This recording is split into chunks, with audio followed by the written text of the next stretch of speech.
What's up, everybody? Welcome to the Pick Six Podcast, CBS Sports Daily NFL Podcast. I'm Will Brinson, I'm your host. It is Thursday, February 3rd, for at least another hour on the East Coast, and we are breaking down the Jaguars hire. It's an emergency podcast. Doug Peterson hired by the Jacksonville Jaguars. Of course, we discussed having former Jacksonville resident Pete Prisco on. We discussed having CBS Sports NFL insider Jason LaCanfora on. We thought about getting the Super Friends, Ryan Wilson and John Breach on. No. There's only one man suited. What adult human being on the planet suited to talk about Doug getting hired, and it's Debo. Debo in the house. What's up, buddy? It's as simple as that. It's Doug is back in Jacksonville, the second Doug to be the head coach of the Jaguars. And yeah, I'm thrilled. And who would have thunk it that me and you would be the most reliable emergency podcast duo of 2022? I mean, I would have guessed me, if only because this is my primary right obligation. And I feel like I've only missed maybe one or two emergency podcasts. But the Antonio Brown, one of the Antonio Brown ones last year, I think I was at You missed Jay Gruden getting fired by Washington. I distinctly remember that one. Where was I? On the golf course, probably in early October. Yeah, that makes sense. Anywho, yeah, John Breach and Ryan Wilson sort of, Wilson is, in his defense, is in Mobile, Alabama. Breach has no defense. It's 10 o'clock p.m. and it's my day off. But he did hook us up with a fantastic show that's coming out tomorrow. Why don't you tell the people? Oh, man. I mentioned it on the Josina Anderson show from earlier on Thursday. Tomorrow, you guys are going to want to watch and listen to our special podcast with me and John Breach and Jim Breach. And Jim Breach, when we said, hey, Jim, will you come on the show and talk about the Bengals being in the Super Bowl? He's like, yeah, absolutely. Of course. It's my son's podcast. And I was like, well, Jim, it's not really his podcast, but he is on the podcast. Yes. So thank you for that. And then Jim goes, would you guys like me to bring Anthony Munoz on? We're like, yeah, we would like you to bring the only Bengals Hall of Famer who, by the way, happens to be hilarious. And they came on and they told stories, like insane stories. A story about catching a ride with a waitress in a Camaro to the 1980 AFC Championship game, a.k.a. the Freezer Bowl. It is an absolute blast. So make sure. And you don't have to be a Bengals fan. No. You don't have to be a Bengals fan to listen. You'll appreciate it maybe a little bit more if you are a Cincinnati fan or from Cincinnati. But just being an NFL fan, appreciating these stories won't be hard to do. It is an awesome episode. You won't like I guess I probably shouldn't say this, but like when I laugh at something, that like is something that happens on the podcast. Like if I am truly entertained by it, I will go flying back in my seat. I bet I did that 6 or 7 times in the show. I mean, it is a really, really entertaining podcast. I did not want to end it. And it's like an hour long. So check that out. Hour and 65 minutes. Yeah. It's we don't toot our own horn that much for like, hey, this is a great show. That was a really entertaining show. So anyway, Doug Peterson hired by the Jacksonville Jaguars. If you're watching in YouTube, smash the like button, please. I don't know. We can't. By the way, random note on this coaching cycle, and you sort of touched on it, Debo. Super annoying. The timing of these hires. Like we got a night. Yeah, it's like we got a Friday night 6:30. Got a 10, I feel like I've been on HQ late at night. 30 minutes before the AFC Championship with Josh McDaniels. No Raiders of them, too, to do it to the Chiefs like that. But we're still here for you. And again, if you're listening on Spotify, if you're watching on YouTube, even if you're watching the replay, smash that like button. If you are listening on Spotify, they have added the 5-star rating system. So please go ahead and give us that 5-star rating if you get a chance. Let's talk Doug Peterson. So, I mean, one of the primary things that's being, we're not going to, I don't want to make this the full center of the conversation, but I do want to touch on it briefly. We did, because it's being mentioned out there. We had 6 coaching hires. Yes. And they're all middle-aged white guys. And it's really difficult because, when there were 4 white guys hired, people were like, oh, everybody's watching. the NFL better be careful here. It's like, well, I mean, you don't want the Jaguars to just like, you're like, you don't want anybody to pass over their best candidate in order to, hire, in order to fill some obligation. I don't think. But it is at the same time, it's like, as this is all going on, it's like, and then another white guy got hired. It now lies with the Dolphins, Saints, and Texans. Saints look like they might go internal. Texans, they are interviewing Robert Flores and Brian Flores. Robert Flores is a sports center anchor. Take another drink. Brian Flores and Eric Bieniemy. The Dolphins. Who the hell wants to work for them right now with their situation? And then the Texans. We'll see what direction they go. Brian Flores is in play there. Do you think that this is? I mean, is it? I mean. I want to touch on it because I think it is a thing, and and if you want more on it, Josina Anderson and I talked about it at length, and actually some really revealing, conversation pieces with, I mean, she illuminated me some things that I hadn't thought of before as it relates to discrimination practices, et cetera. Yeah, I mean, to sum it up, I think it's unacceptable that this is continuing to happen, especially with revelations of the past few days. I would say that Doug Peterson is probably the most qualified candidate of this hiring cycle, and pretty much any candidate that had been mentioned out there winning a Super Bowl. But to have 0 black head coaches hired, 9 vacancies total, 6 have been filled, unacceptable is the word. Yeah, and again, like it's tough to, I don't think it's fair to say, okay, 4 teams have hired white guys. It's on the other 4 teams to figure it out. Like you kind of have to take each coaching job at its sort of, I think, look at it individually. And for the Jacksonville Jaguars, they had an opportunity to hire a minority. Byron Leftwich was willing to come to Jacksonville and take that job, if everything you hear, but he was not going to work with Trent Baalke as the GM. He wanted Baalke out, and he wanted Adrian Wilson in. The obvious reason is that if you look at what happened in San Francisco with Trent Baalke, Jim Harbaugh lost a power struggle. Harbaugh went like 65% of his games, lost a power struggle, and was sent packing out of San Francisco despite going to 3 NFC Championship games in his first 3 years. I mean, so beyond that, why do you think? Can you kind of sum up why Baalke has that such a negative connotation attached to him? I feel like it goes beyond the San Francisco Harbaugh situation, just kind of the rumors that you've heard trickling out recently. Oh, I mean, if you listen to anybody who knows anything in Jacksonville, you would come away with the belief, and Brady, I think Brady has hinted at this, maybe, or Pete, somebody's hinted at it. I think it was Brady, actually. You come away with a pretty firm belief that a lot of the things about Urban Meyer that got out into the public, including that he kicked a kicker, may or may not have come from Trent Baalke. I mean, everyone who's ever worked with him ends up being fired. He has been described by plenty of people that I've heard talk about it as a snake in the grass. So you are running the risk when you go and work with Trent Baalke, who already has the owner's ear when you're coming in as a new head coach in an arranged marriage. You're running the risk of being Game of Thrones. It's funny, just the terminology "snake in the grass" is something that I have heard to describe the Eagles' current general manager, longtime general manager, Howie Roseman, yes, who used to oversee Doug Peterson in Philadelphia. Now Doug with another snake in the grass is interesting. We'll get more into that. We can go back to Leftwich, but that stands out. No. I think that was the first thing I thought when Doug Peterson got hired. He's like, because Doug got fired. Why am I calling him Doug now? This sucks. That's his name. So Doug got fired in Philadelphia, but it was very clear that he wasn't fired because he sucked as a coach. He was fired because he was not on the same page with Howie Roseman, and Howie Roseman had Jeffrey Lurie's ear.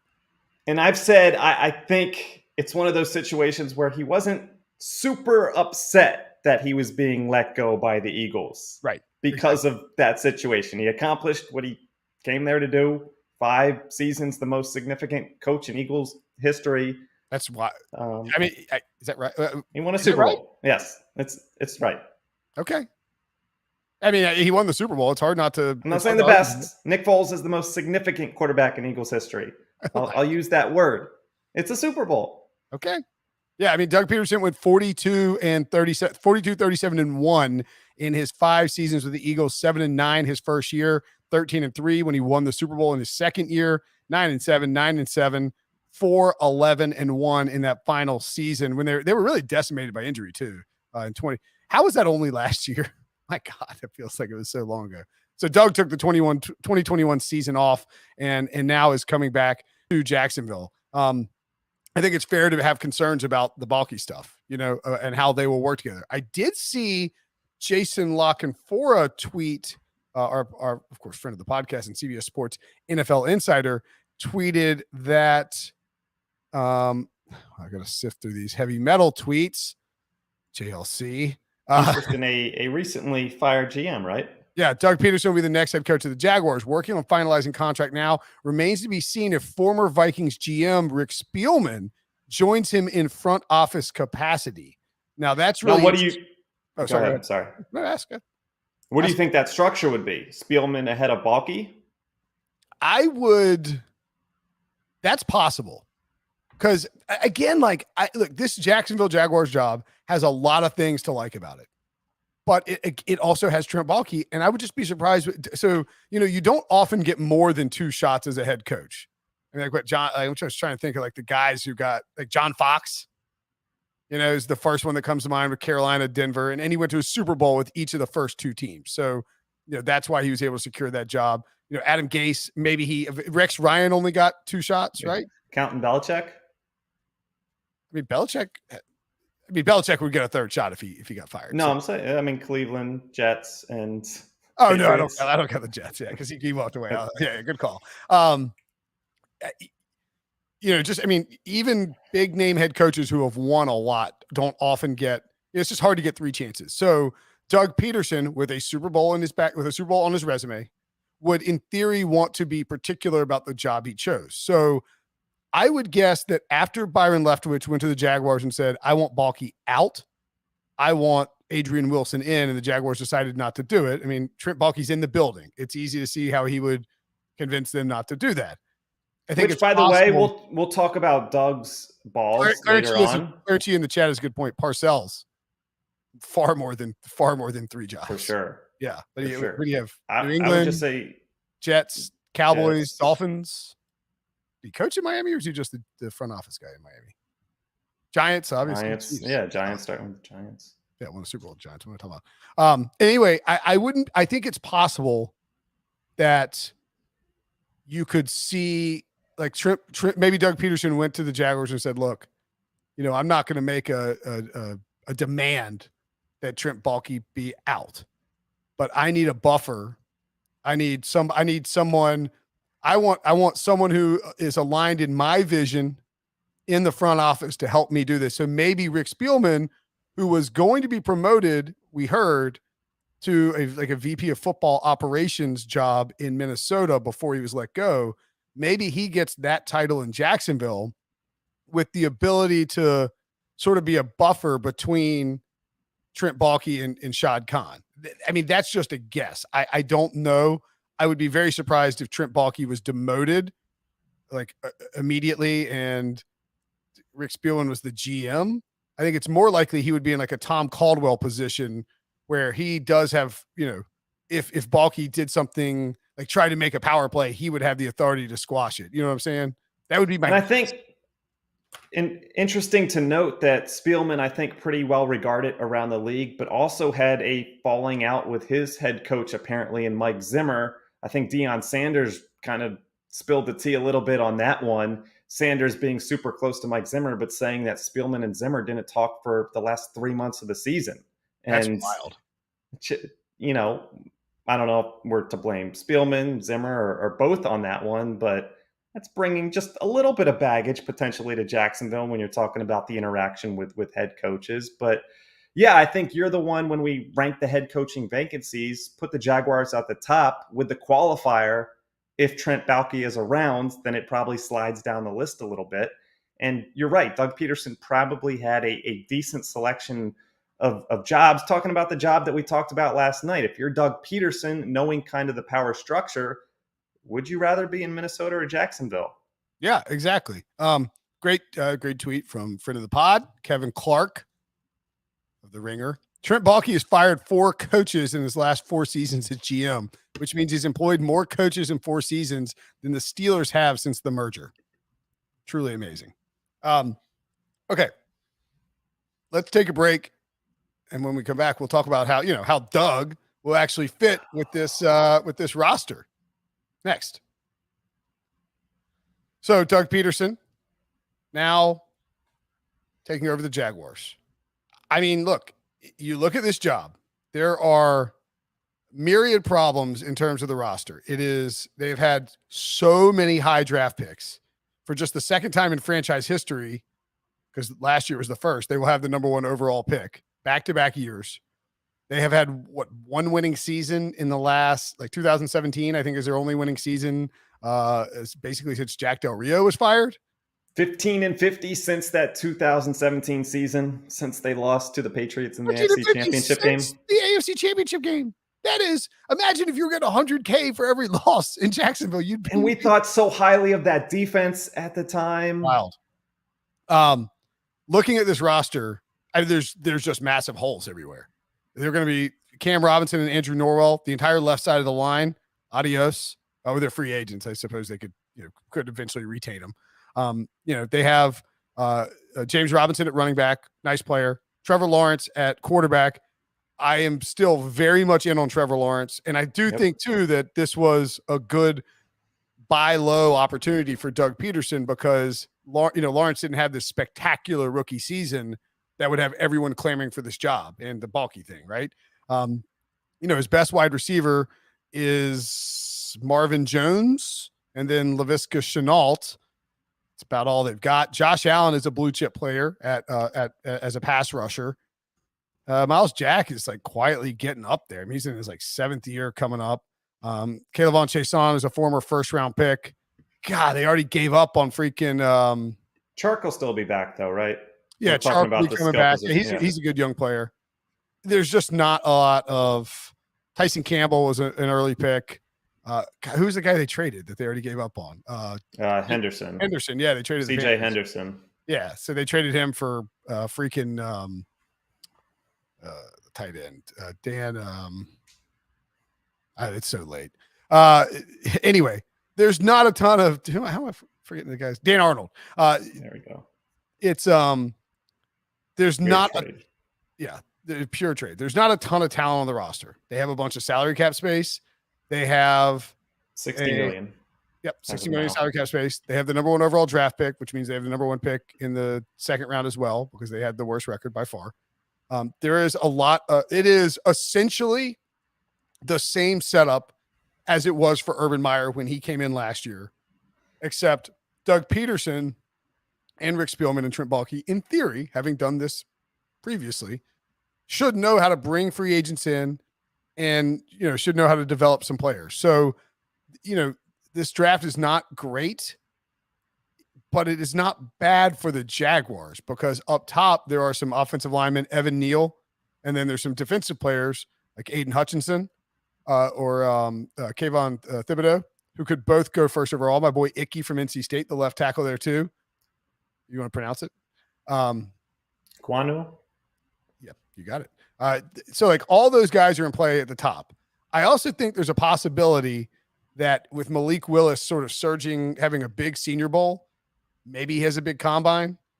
Maybe there's a team in the top 10 that wants to get up there. The Jaguars could be willing to trade down to pick up You think all the way up there? I just think the Jaguars, I think teams should do this more often. They don't. I think the Jaguars should consider, unless they are just in love with one of the top prospects. Oh, I would consider. I think it's the other way around, where a team may not feel the need to get all the way up to 1. No, but I'm obviously, saying if you want to feel confident. I'm saying that you move down for a lesser price than normal. You move down to 6. So in that way, you get Malik Willis and he's locked in. I think that's probably a long shot. But it might not add up on that trade chart. The value that you get for 6 might not be traditionally what you would ask there. Right. And I mean, this would be insane, but or you trade down to 5, or what are the Panthers at 6? Panthers are at 6, right?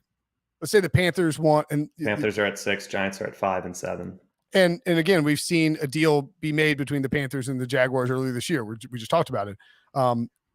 You trade 5 and 5 and a future first for number 1 overall, and you grab Malik Willis. I and maybe like some other stuff, but like not the normal 3 first rounders to get all the way up there, just because Jacksonville prefers assets, especially like future assets from a team like Carolina who could stink next year, to having to having to take someone at number 1 overall. It feels a lot like 2013 in that sense, where the Chiefs were badly wanted to trade out of the first overall pick.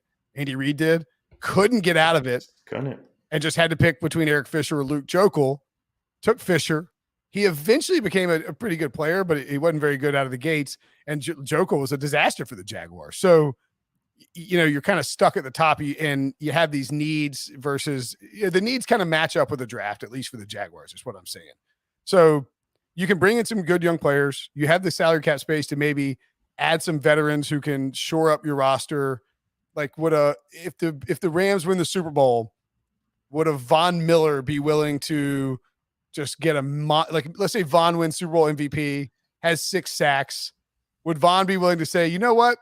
I'm going to do a 3-year deal in Jacksonville for like $60 million or $60 million or something insane like that. That would not is that the move though for a smart organization to go not. after a guy in his 30s? But I'm just saying that they're in Florida, no income tax. They have a ton of money. You could potentially lure some veterans down there to boost your success early on. Just a thought. Look, I think Von Miller's already getting fitted for Canton, Ohio. If you get 2 rings, yes. If you're him, you're flying to Florida the first chance you get. That's what I'm saying. It's like you're not ring chasing, you're cash chasing, and like you're just there. I mean, it's just a hypothetical for a guy who's a free agent. I think if they win or lose, I think he probably goes back to LA because he really likes it there, and it's a cool city, and he's playing on a good defense for something cheap. But my point being is that Jacksonville has the resources to make themselves competitive with a functional coach in a bad division if they do things right. Like last offseason, the Jaguars had the same resources and they got Trevor Lawrence. But other than that, like Urban Meyer's bitching and moaning that he can't get free agents to come. It's like, well, I mean, this isn't college recruiting, my man. Like, figure it out. And I think people will want to kind of start to compare the situations in Cincinnati and Jacksonville, just being the teams that had the previous 2 number 1 overall picks, and a lot of the comparisons between Joe Burrow and Trevor Lawrence. And, people didn't expect Cincinnati to take this leap. Obviously, had 75-1 odds to win the AFC, 151 to 1 odds to win the Super Bowl. No one, I'll go on record now, the Jaguars aren't going to make that leap next year. But how far away is this team with all those pieces in place, another number 1 overall pick, and the development of Trevor Lawrence from being in the mix, do you think? A lot further than Cincinnati, because we talked about it on the mailbag. Podcast? Yeah, the mailbag. Okay, thanks, Devo. Brain gone. What's that? Reading your mind. I work a lot with you. Yeah, we spend too much time together. You look at the draft classes from Cincinnati, and it wasn't obvious for us to see, but they had put a foundation in place to have success if they got the quarterback position right, and the coach, we could get some good coaching, and that sort of happened. And credit to Zach Taylor. I think by the way, the other guy that we didn't mention because he was on IR for the entire year, Travis Etienne, very nice piece. Like that's a Doug Peterson running back if there ever was one. Urban Meyer was going to move him out to wideout, and that's how he got hurt.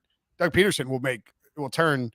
Like I could see if you could shore up the offensive line and add 1 more receiver in the draft, like a good young, ready to play wide receiver or in free agency, I could see Doug Peterson getting something out of this offense when no one is really expecting anything. Like Lawrence, Etienne, Jones, Chark, Visca, like Laviska Shenault and Travis Etienne are good Doug Peterson players, in my opinion. Guys you can move around, do stuff with. Allen Robinson, who started his career in Jacksonville as a free agent. I don't know if he'd be willing to come back, but I feel like Alshon Jeffrey type. Yeah. Look, Doug is going to run a good offense. He's going to get a lot out of Trevor Lawrence. And just the comparisons a little bit to go back to Philly, in his first season, he gets hired a couple months later. They select Carson Wentz number 2 overall in the draft. Obviously, not the level of the prospect that Trevor Lawrence was, and Lawrence already having a season under his belt. But we saw what Doug was able to do for 4 years with Carson Wentz. 2020, Carson Wentz's regression was not on Doug Peterson. That was a train wreck of a season. Carson Wentz Everything couldn't handle the Foles statue. He lost his mind. I still disagree with you on that, but this is a different podcast. I'm in charge. No tangents right now, but no, I mean, and at times, throughout this season, I said the Eagles ended up making the playoffs, over exceeded expectations. But a lot of times I said I kind of wish I saw Doug with Jalen Hurts versus Nick Sirianni with Jalen Hurts. So I think he is going to maximize Trevor Lawrence and kind of put him in that position where you really truly believe he's going to be. Yes, he threw a lot of picks last year. A lot of the great quarterbacks of all time, Peyton Manning threw the most picks ever as a rookie. We're not ending Trevor Lawrence's career because of this disaster with Urban Meyer in year one. The future is bright. You're still taking him in a redraft of the 2021 quarterbacks. He's still going number 1. He's over Mac. He's over Justin Fields, over Trey Lance. Yeah. Yes. Easily, I think. And you with Trevor Lawrence, so he finished the year, he attempted 602 passes, completed 59.6%, 3,641 passing yards, 12 touchdowns, 17 league leading interceptions, sacked 32 times. Actually had 2 game-winning drives in a fourth quarter comeback. Not too shabby for a 3-14 season. I think it is. So people love my NC State analogies, but when Dave Doran came to NC State and took over, the program was in really bad shape and the roster was a disaster. And we didn't win a single ACC game. I think we won like two total games or 3 total games. Really bad season. Everybody refers to it as year 0. And I think that is a fair way to look at Trevor Lawrence's rookie year. When you take all the things that happened with Urban Meyer and that organization, and you're asking this kid to make this leap from playing with Clemson guys around him against ACC caliber talent, like this, winless NC State. I mean, we were actually better that year, but and then you have to go to Jacksonville and play with inferior talent to everybody else, with an inferior coach who appeared checked out from most of the time, and everyone else is better than you. Yeah, you're going to struggle. I think a positive head coaching change with an offensive guy will do wonders for Trevor Lawrence. Doug Peterson will get him on the move. He'll use him in the run game, and that's where Trevor Lawrence excels. Urban Meyer didn't do it at all. He didn't even think Trevor Lawrence could sneak. He will set up ETN, and he will use Laviska Shenault and ETN, guys who thrive in space, but like need to have manufactured space and manufactured touches sometimes. He will get them those touches, and they will help Trevor Lawrence. He'll get the ball out quickly. And I would expect that this offense, like this team could be a little bit like I think what we thought the Bengals might be this year, which is like a 5-win team with a miserable defense and an offense that was way better than we expected and kept them in more games because the offense was just terrible last year. And I'll just note, he will be aggressive. By studies and metrics, he is the most aggressive coach in NFL history. I think Jaguars fans will appreciate that. When they're down in games, you're not going to have to worry about, 4th and goal from the 3 and Doug Peterson kicking a field goal. Doug will go for it. He will go for it often. He'll have creative plays. You get down to the goal line. You might get the Duval special. Duval doesn't sound as good as Philly, but he's going to have some moves down there. And Duval special. I think Pete Prisco's excited about the hire. Yeah, he's going to be creative. Right. Urban Meyer was not creative. He was not he wasn't happy he was in that job. He realized he was stuck in that job for like 5 years, 3 weeks in, and he didn't want to be there. And by most accounts, Doug gets along with the players, offers ice cream after all the team meetings at the end of the week. And just the opposite of a guy like Urban Meyer. It's just going to be refreshing, I think, for that locker room to have a coach. Now, we know their track record, and you brought up Baalke's track record with his past couple of jobs and getting rid of coaches quickly. Doug has to last longer, obviously, than the 13 weeks or whatever it was with Urban Meyer. Yeah. And he'll have a leash. He'll have a couple years to get this right. You have some pressure eventually having Trevor Lawrence there, and obviously that extension that is really not too far away.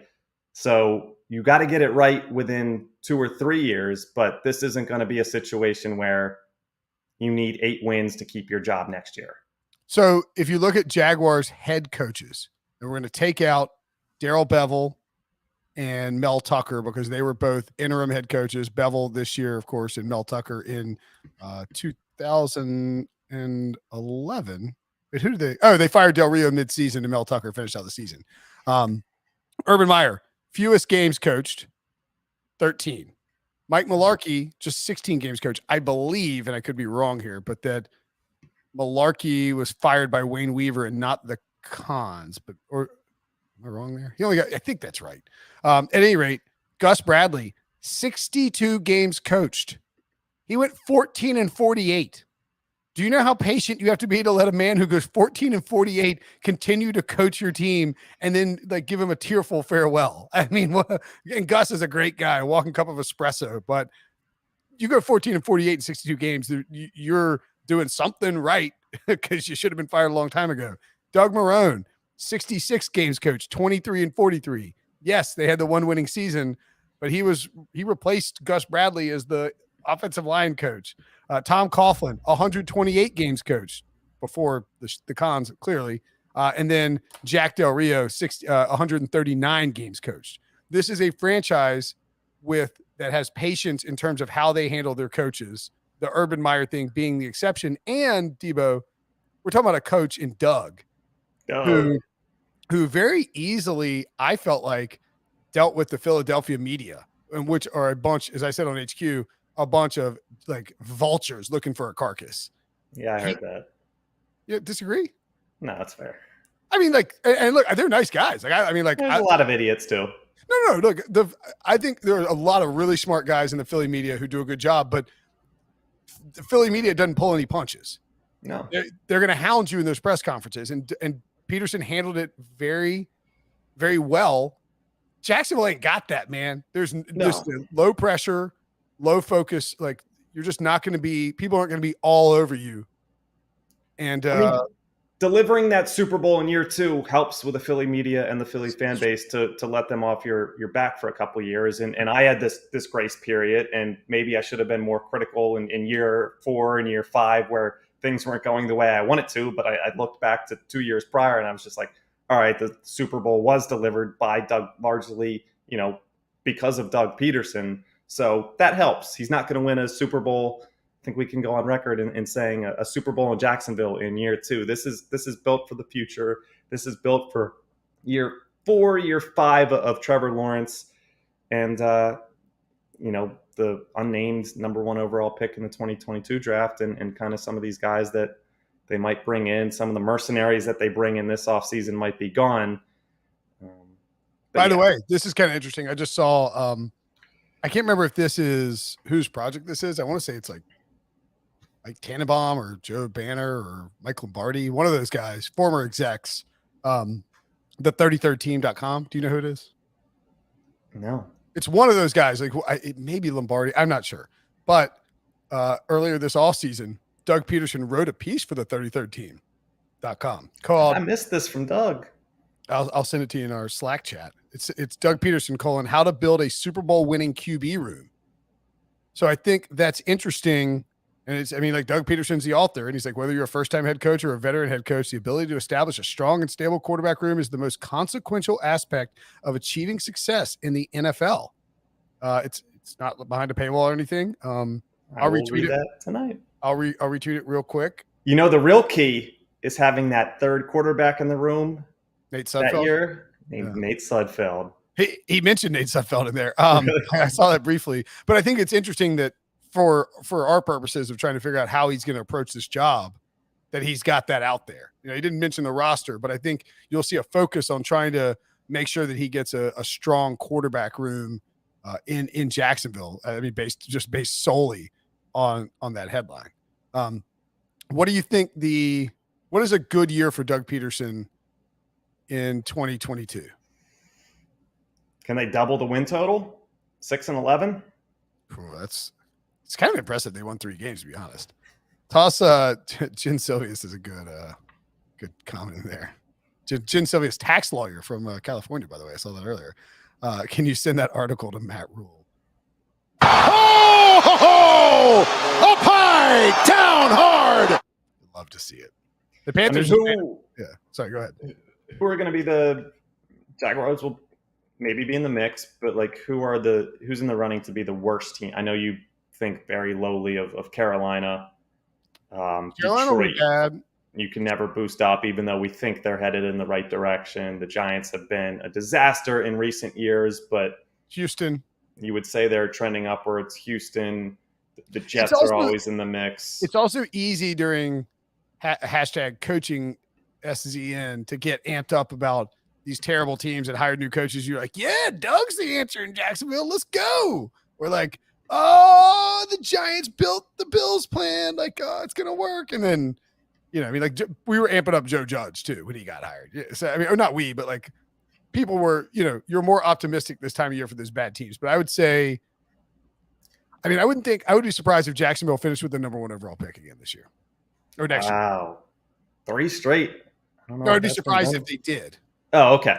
Yeah. I think that's where I just think as a Super Bowl winner, I'm saying 6 wins and you say that might be ambitious. I don't know how close things got with a team like Minnesota. I know they talked to them at least once. But would you be more interested in a job like that where you're expected to compete for the playoffs in year 1 and then figure it out after with Kirk Cousins? Or are you just attracted to that number 1 overall pick and one of the top 4 quarterback prospects of all time alongside Luck, Manning, and Elway?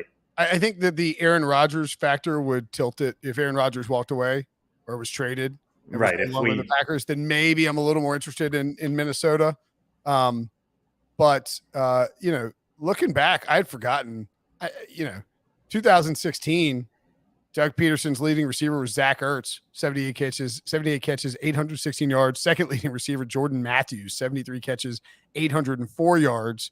Their leading rusher was Ryan Matthews, 155 carries, 661 yards. You could have given me 5 guesses and I wouldn't have guessed it for that year. And oh, really? Wow. I mean, Jay Ajayi, LeGarrette Blount came after. That's Ryan Matthews. Wow. Yeah. And that defense had some players. Brandon Graham was a rookie, I guess, that year. Fletcher Cox. No, Graham was earlier than that. Graham was the same class. He was picked right before Earl Thomas. So that was something the Eagles fans hated for a while. Earl Wolf. Earl Thomas? Earl Thomas. Brandon Graham was, what draft was Earl Thomas? 2012? Brandon Graham's up there. What? We're talking about the same guy. I'm right. What are you talking? No, what? No. Brandon Graham out of Tennessee? No, you're talking about Derek Barnett. Oh my God. Yeah, oh my God. What is wrong with me tonight? Come on, don't test me. I know. I was like, what are you talking about? I was like, yeah, oh God, Derek Barnett. Brandon Graham was same draft as Earl Thomas? Yeah, because for a long time, Eagles fans were upset with the selection of Graham, and then he comes through with a big play in the Super Bowl. Actually, Barnett and Graham on both sides of the Tom Brady fumble. But Barnett was drafted in the Eagles in Doug's second season. He was a rookie when they won the Super Bowl. Oh, because Barnett's not on this team. That's why, because he was a first-round pick, right, too. Right. That's why I'm not seeing it. That makes a lot. Malcolm Jenkins and Fletcher Cox were the leader of that defense that Doug inherited. Yeah, I mean, I would let me just look at 2017. I'm going to look up DVOA real quick for defense. Anecdotally, I remember, well, you would know that. I guess I should ask you. Eagles defense in 2016 was pretty good, right? Average. Where are they on here? Man. Oh, they were 4th in DVOA in defense that year. It's 2016? 2016, that is correct. Wow. And now the DVOA thing, I mean, bear in mind that also that could have, they were 12th in points against. So in other words, they actually did have the profile of a breakout defense, and then they came through with it in 2017. Somebody in the chat says that Brandon Graham was draft. Yeah. That's Earl Thomas. I associate it with that. God, I mean, what is I'm going to turn into Prisco in the brain. I mean, we talk about coordinators with all these hires. Is there something that comes to your mind with potential coordinator hires or what Doug should target with those positions? Well, yeah, real quickly, by the way. Oh, so they took Brandon Graham over Earl Thomas. I had forgotten about that. Right. 13 overall. And Ryan Matthews was 2010 draft too. He was drafted. He might have been 12. He was drafted right before Brandon Graham, then Earl Thomas, then JPP. What a run. Do you know, quick trivia for you. Do you know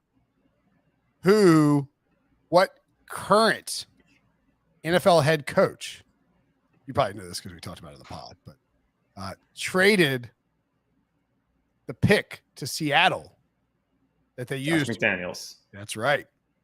Yeah, crap. You're always on the podcast. I guess I can't sneak that past you. Over under like 4 times that's been mentioned in the past 2 weeks. I love that fact. I mean, Josh McDaniels basically kickstarted the Legion of Boom dynasty by giving them the draft pick for Earl Thomas, and then subsequently was part of the team that ended the Legion of Boom dynasty. Okay. You asked me about coordinators. I think I saw this pointed out by someone in Jacksonville, and I can't remember who it was, a Jaguars reporter. There was if they could have hired Doug Peterson like 2 weeks ago, and that would have been, you think they would prefer that he could have gone out and gotten some of the coaches that maybe have gotten jobs. I guess Kafka, I know Kafka's a Reed guy, but wasn't he on Peterson's staff too? Or did he bounce to Kansas City with Andy? He might have been on like a training camp roster where he might have been Doug's backup or like Doug's quarterback room. No, they would have. He was a player when Doug first came to the Eagles after coaching high school, and Andy gave Doug a job, and Kafka was a player with the Eagles in 2010, 2011. They don't even have him listed on the coaching staff on Pro Football Reference. Anyway, he got hired. I mean, I'll ask you the question because I think you'll be more knowledgeable about who's worked with him that might make sense as a guy who could come along. I mean, Frank Reich, obviously a head coach now somewhere. Nick Sirianni is what, there's not a ton of like his top guys from that Super Bowl run all got good jobs. Sirianni wasn't around with Doug, but okay, never mind. A name that Philadelphia fans love going back to his playing days, thought he should have gotten a more serious shot at the head coaching job. Deuce and Duval. I could see that for sure. Currently with Dan Campbell and the Detroit Lions. You see their running backs coach? Assistant head coach and running backs coach. That's the immediate name there. Well, that would make a lot of sense because you could offer him the OC job, which is what you'd have to offer him. And he would be able, and Doug Peterson is going to call plays, I would assume. But you could bring Deuce over as the OC and have him focus on like assistant head coach, offensive coordinator, and they wouldn't be able to block that, I don't believe, because the OC is a I don't believe they'd be able to block it. But I'm not 100% sure if he's currently the assistant head coach. Who else? A name that has bounced around at this point and has kind of gone with a downward trajectory in his career since that 2017 Super Bowl is John DeFilippo, who went to Eagles win the Super Bowl that year. He's the quarterback's coach. He goes to the Vikings as the OC in 2018, Kirk Cousins' first year. Doesn't really work out. The Jaguars OC reunited with Nick Foles in 2019. Doesn't really work out. The QB coach for the Bears in 2020. Doesn't really work out. And then the Bears passing game coordinator / quarterbacks coach in 2021. Oh, who else makes a lot of sense? Unless I'm sort of brain farting all over this podcast. Like, I mean, probably shouldn't take a drink. Huh? Late. Yeah, it's late. And it's like the 6th hire, 14th, 16th emergency podcast of 2022. I'll give you a break. I know that he had to fire Jim Schwartz, but he didn't want to, right? Wasn't that a Larry Roseman thing? That was Schwartz more just stepping away at the end of 2020, and then I could see that as defensive coordinator. He's currently a senior defensive advisor for the Tennessee Titans. He would make a lot of sense. And I mean, look, I thought Jim Schwartz should have gotten another run as a head coach. These dudes who just stop taking the Lions, like You take the Lions job, and he had the line. They Lions were and Jets, like we said last night. We said don't take the Jets if you're Todd Bowles. If you don't take the Lions, if you're those two coaches and you pick a little bit differently, even if you get fired in that first spot, you're probably getting another opportunity. Absolutely. And so I think that could potentially make sense looking at the coaches from those Eagle runs. He also had didn't he have Mike Groh? Mike Groh was there for a little bit. Yeah. I can't Press Taylor, who is now a senior offensive assistant with the Colts. So that seems like a sizable jump, I would say, for Press Taylor at this point. But he could be a position coach. Right, for sure.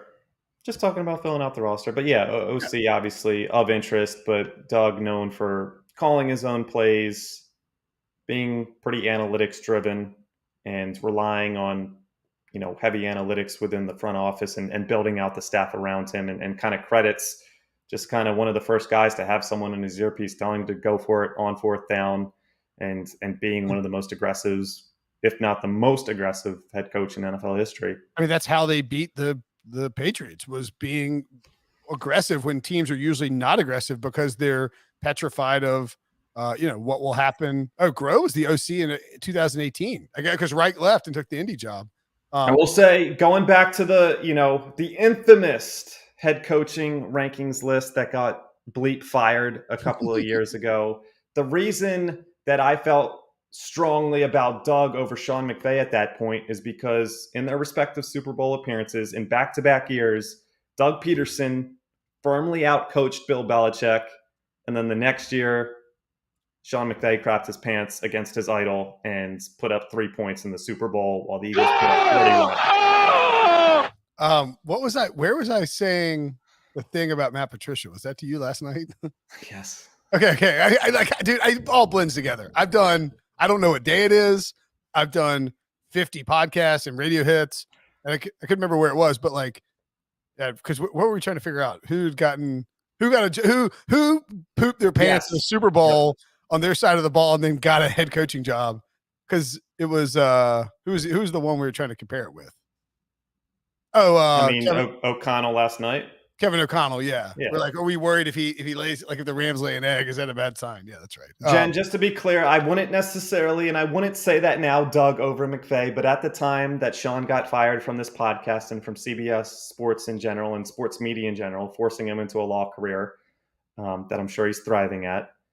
He's not even out of law yet. It's pathetic. Hey, by the way, smash that like button if you're watching on YouTube and you haven't hit it yet. I preferred at the time Doug Peterson over Sean McVay. If I were doing my coaching rankings heading into 2022, Sean McVay is top 5. Yeah, Doug Peterson's got to climb back up that list. Well, yeah, and it's weird though. Like, do you rank, if you're doing coaching rankings? Do you rank new hires who have already been head coaches? You know what I mean? Like, usually you're like, well, we don't like to rank that have won a Super Bowl too. Yeah. I mean, he would definitely be if you're ranking head coaching hires, Doug Peterson's going to be the number one hire because he's won a Super. Like, we know this is what, remember I said this about the Giants and Jaguars jobs. I said at the beginning of the thing, we were talking about who were good fits as candidates, that those two organizations needed a guiding hand, someone who has done it before. You don't have to try and find the next McVay. You need to get somebody who can find out if your young quarterback is good and can play in the NFL and develop them. And that's why I think the Jaguars did a good job here convincing Doug Peterson to come there, because I don't know if he wanted to sit out for another season. That can be a little dangerous for your job hopes if you miss 2 seasons. But that one season, he's not Sean Payton level, where Sean Payton can sit out 2 or 3 years and be still the hottest commodity on the market whenever he wants to coach again. Can sit out 12 years and come back.